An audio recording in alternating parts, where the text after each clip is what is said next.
Assalamualaikum warahmatullahi wabarakatuh. Perkenalkan, nama saya Muhammad Rizkiawan dengan NIM 20404502010. Saya akan memaparkan hasil dari proposal saya yang berjudul yaitu penerapan konseling kelompok dengan teknik self management untuk meredukasi tingkat kecanduan smartphone nomophobia pada siswa kelas 7 di SMP Negeri 1 Maret. Baik, pada bab 1 pendahuluan bagian latar belakang, penggunaan smartphone atau handphone kini menjadi kebiasaan yang umum bagi banyak orang. Namun tanpa disadari, frekuensi yang terlalu tinggi dalam berinteraksi dengan smartphone bisa menimbulkan berbagai efek negatif bagi penggunanya, seperti ketidaknyamanan saat terpisah dari perangkat. Fenomena ini dikenal sebagai nomophobia yang dialami oleh banyak pemilik smart handphone di zaman sekarang. Nomophobia atau no mobile phone phobia merupakan jenis kecanduan terhadap perangkat ponsel. Ketidakmampuan seseorang dalam mengelola dan mengawasi penggunaannya terhadap smartphone dan memunculkan sejumlah dampak buruk seperti rasa ketergantungan yang menyebabkan individu merasa cemas, gelisah, dan stres ketika tidak berada dekat sama handphonenya. Berdasarkan pendapat Yildirim Siswanto 2019, nomophobia adalah gangguan yang dialami oleh pengguna handphone sehingga menimbulkan kekhawatiran berlebihan ketika perangkat tersebut tidak ada di sekitar mereka. Selain itu, Novita dan Effendi tahun 2019 mengidentifikasi aspek dari nomophobia, yaitu perasaan tidak dapat berkomunikasi, kehilangan hubungan sosial, ketidakmampuan dalam mencari informasi, menyerah, dan pada rasa nyaman. Menurut Harjanti tahun 2019, individu yang mengalami nomophobia memiliki ciri-ciri lain: tidak pernah mematikan smartphone-nya, terobsesi untuk memeriksa pesan dan panggilan yang belum terjawab, membawa ponsel kemana-mana, menggunakan ponsel di waktu yang tidak tepat, serta melewatkan interaksi tatap muka. Dalam beberapa situasi, orang merasakan dampak fisik seperti kenyamanan, kecemasan, napas yang pendek, tangan bergetar, keringat, meningkatkan detak jantung, serta nyeri di leher dan punggung saat smartphone tidak berfungsi atau tidak tersedia. Sementara itu, menurut Hartanto 2019 menyatakan bahwa nomophobia bersifat multidimensi, termasuk gejala sosial, psikologis, dan fisik yang pada dasarnya mengindikasikan ketergantungan tinggi terhadap handphone. Juga didukung oleh penelitian yang dilakukan oleh Asih dan Fausia tahun 2017 pada mahasiswa jurusan Ilmu Komunikasi Universitas Diponegoro bahwa terdapat hubungan yang negatif dan signifikan antara kontrol dari diri dengan kecemasan. Jauh dari smartphone nomophobia, semakin tinggi kontrol dari individu, maka tingkat kecemasan dari smartphone nomophobia yang dialami semakin rendah. Sebaliknya, apabila individu dengan kontrol diri rendah, maka tingkat kecemasan smartphone nomophobia semakin tinggi. Upaya untuk mengatasi masalah smartphone dapat dilakukan melalui pendidikan, mengingatkan misi pendidikan dalam membentuk perilaku siswa sesuai dengan norma dan nilai-nilai yang ada. Namun selama proses tersebut ada banyak kendala yang muncul yang berpotensi mempengaruhi kualitas pendidikan di Indonesia, termasuk di SMP Negeri 1 Maret, yang merupakan salah satu sekolah di Kabupaten Bone yang menghadapi bagian tantangan siswa dalam aspek pribadi, sosial, dan karirnya. Berdasarkan sejawat berbagai penelitian yang relevan yang dipaparkan, terdapat banyak variabel yang mempengaruhi yang dapat diatasi dengan teknik self-management. Dengan demikian diharapkan teknik self-management mampu mengurangi tingkat nomophobia pada siswa. Dari isu yang ada, peneliti merasa tertarik untuk menentukan judul skripsi penerapan konseling kelompok menggunakan teknik self management untuk meredukasi tingkat nomofobia pada siswa kelas 7 di SMP Negeri 1 Maret. Adapun bagian B yaitu rumusan masalah. Bagaimana gambaran tingkat nomofobia pada siswa kelas 7 di SMP Negeri 1 Maret? Bagaimana gambaran pelaksanaan teknik self management untuk meredukasi tingkat nomofobia pada siswa kelas 7 di SMP Negeri 1 Maret? Yang ketiga itu, apakah penerapan teknik self management dapat meredukasi tingkat nomofobia pada siswa kelas 7 di SMP Negeri 1 Maret? Adapun tujuan dari penelitian ini yaitu untuk mengetahui gambaran tingkat nomofobia pada siswa kelas 7 di SMP Negeri 1 Maret, untuk mengetahui gambaran pelaksanaan penerapan teknik self management untuk meredukasi tingkat nomofobia pada siswa kelas 7 di SMP Negeri 1 Maret, untuk mengetahui penerapan teknik self management dapat meredukasi tingkat nomofobia pada siswa kelas 7 di SMP Negeri 1 Maret. Manfaat. Adapun manfaat bagi akademisi sebagai bahan masukan atau acuan dalam pengembangan ilmu pengetahuan khususnya di bidang psikologi pendidikan dan bimbingan. Yang kedua itu, bagi peneliti akan menjadi masukan dan acuan dalam mengembangkan penelitian ini mendatang, khususnya yang berkaitan dengan mobile phone phobia atau nomofobia. Yang ketiga itu, bagi guru BK memberikan pemahaman dan pengetahuan baru mengenai permasalahan yang banyak dialami oleh siswa di zaman modern ini, yaitu nomofobia, serta bagaimana cara menangani permasalahan tersebut. Yang keempat, bagi siswa sebagai informasi dan masukan untuk membantu dirinya dalam mengatasi nomofobia. Yang kelima, bagi orang tua sebagai masukan dan menghadapi permasalahan ke depannya. Adapun dari bagian bab 2 tinjauan pustaka bagian A, landasan teori. Yang pertama, nomofobia. Nomofobia adalah istilah yang berasal dari frasa no mobile phone phobia yang dapat diartikan sebagai ketergantungan pada handphone akibat rendahnya pengendalian diri dari siswa. Ketidakmampuan seseorang dalam mengelola dan membatasi penggunaan smartphone dapat menyebabkan berbagai konsekuensi merugikan, termasuk kecanduan yang mengakibatkan kecemasan, khawatir, dan gelisah. Berdasarkan penjelasan yang di atas, kecenderungan untuk mengalami nomofobia adalah ketidakmampuan individu dalam mengelola dan mengendalikan penggunaan smartphone. Berdasarkan dari penjelasan tadi, kecenderungan untuk mengalami nomofobia pada ketidakmampuan individu dalam mengelola dan mengendalikan penggunaan smartphone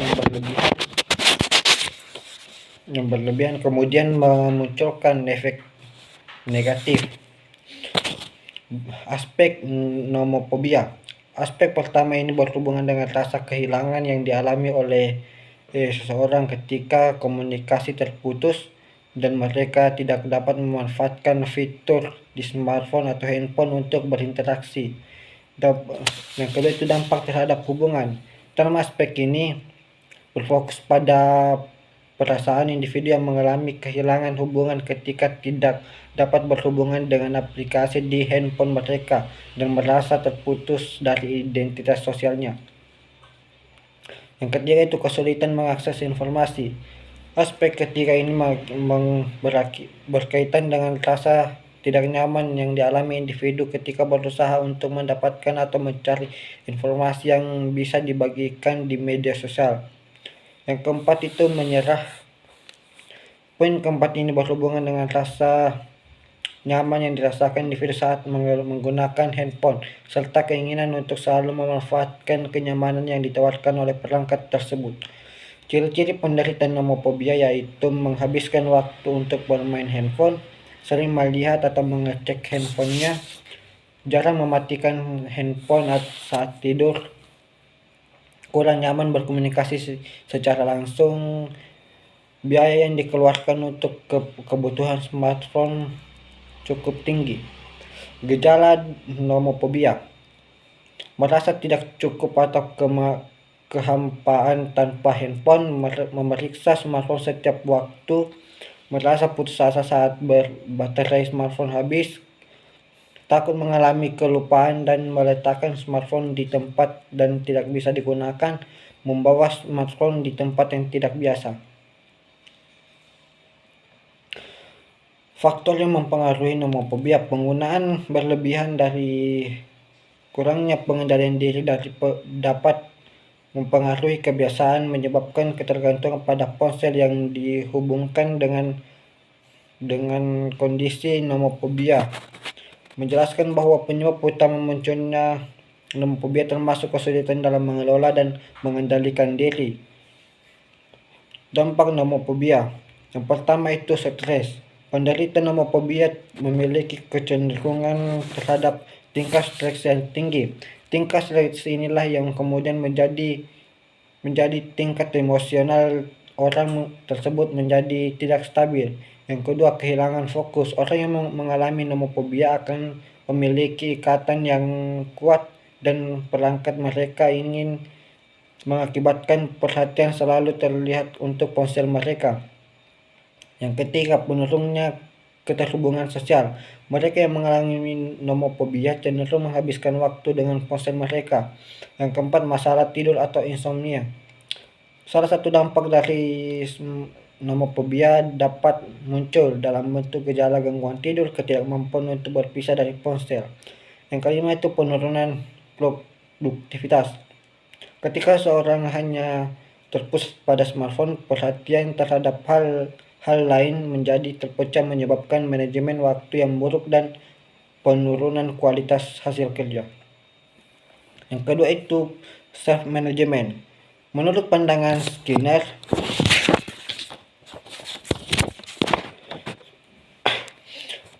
self management di diri merupakan metode yang melibatkan kombinasi antara perilaku yang mengendalikan dan perilaku yang dikendalikan. Dalam jenis perilaku yang mengendalikan tersebut, terdapat peranan strategi untuk mengelola diri yang berhubungan dengan attendance dan konsekuensi. Dari perilaku yang menjadi fokus atau perilaku alternatif yang ingin diubah. Adapun konseling kelompok adalah salah satu bantuan kepada individu dalam situasi kelompok yang bersifat pencegahan dan penyembuhan, serta diharapkan pada pemberitahuan kemudian dapat berkembang dan pertumbuhannya menurut Juantika. Konseling kelompok adalah bentuk konseling yang membantu individu yang diarahkan mencapai fungsi kesadaran dan efektif untuk jangka waktu pendek dan mencegah konseling kelompok dalam proses menggunakan prinsip-prinsip dinamika kelompok. Fungsi dari konseling kelompok ini adalah dalam menyoroti bahwa dalam pelaksanaan layanan konseling kelompok memiliki dua peranan, yaitu peranan layanan kuratif. Layanan ini ditinjau untuk menangani masalah yang dihadapi individu, dan peranan layanan preventif. Layanan konseling ini bertujuan untuk menghindari munculnya masalah dalam diri individu. Tahapan-tahapan konseling kelompok. Yang pertama itu tahapan pembuka. Tahapan ini dikenal sebagai pembentukan di mana peran anggota kelompok saling memperkenalkan diri. Tahap peralihan. Tahap ini pada hakikatnya merupakan jembatan antara tahap pembentukan dan tahap selanjutnya, yaitu tahap kegiatan. Dengan kata lain, tahap peralihan merupakan tahap penegasan bahwa seluruh anggota telah memahami tujuan dari konseling kelompok. Tahap inti. Tahap ini merupakan kegiatan kehidupan yang sebenarnya dari kelompok. Kegiatan kelompok pada tahap ini bergantung pada hasil dari dua tahap sebelumnya. Tahap penutup. Tahap ini berkaitan dengan penyelesaian aktivitas kelompok. Bagian B, kerangka berpikir. Dalam kehidupan sehari-hari, keberadaan smartphone telah menjadi suatu kebutuhan utama bagi manusia, terutama di kalangan remaja. Smartphone menyediakan segala sesuatu yang mengakibatkan berbagai konsentrasi bagi para penggunanya.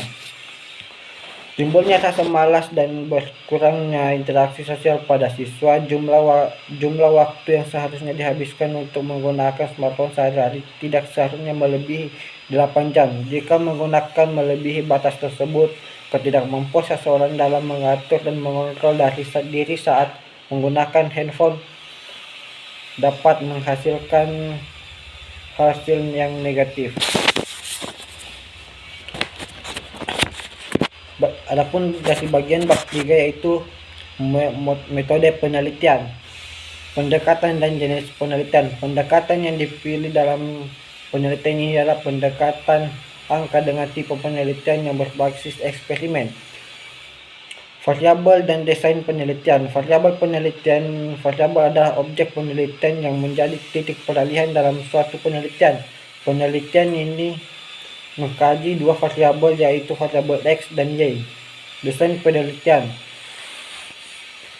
Metode yang diterapkan dalam studi ini adalah pendekatan eksperimen dengan rancangan penelitian kuasi eksperimen karena dapat elemen manipulasi. Hal ini melibatkan penggunaan kondisi atau secara struktural menuju keadaan tertentu. Definisi operasional. Definisi operasional adalah batasan yang digunakan untuk mencegah adanya perbedaan dalam pemahaman mengenai variabel yang sedangkan dikaji secara operasional. Populasi dan sampel. Populasi peneliti mengambil populasi atau wilayah yang terdiri atas objek dan subjek yang mempunyai karakteristik tertentu, dipelajari dan kemudian ditarik kesimpulan sesuai dengan judul penelitian ini. Makna karakteristik yang mencakup populasi penelitian adalah siswa kelas 7 di SMP Negeri 1 Maret. Sampel dapat diartikan sebagai kelompok individu yang diambil populasi tersebut metode tertentu sehingga diharapkan bisa mewakili seluruh populasi dalam studi ini. Teknik dan prosedur data. Instrumen yang digunakan untuk mengumpulkan data yaitu dengan menggunakan skala nomofobia. Skala nomofobia disusun untuk mengukur seberapa besar tingkat kecemasan jauh dari smartphone pada siswa kelas 7. Teknik analisis data. Yang pertama itu teknik deskriptif presentase.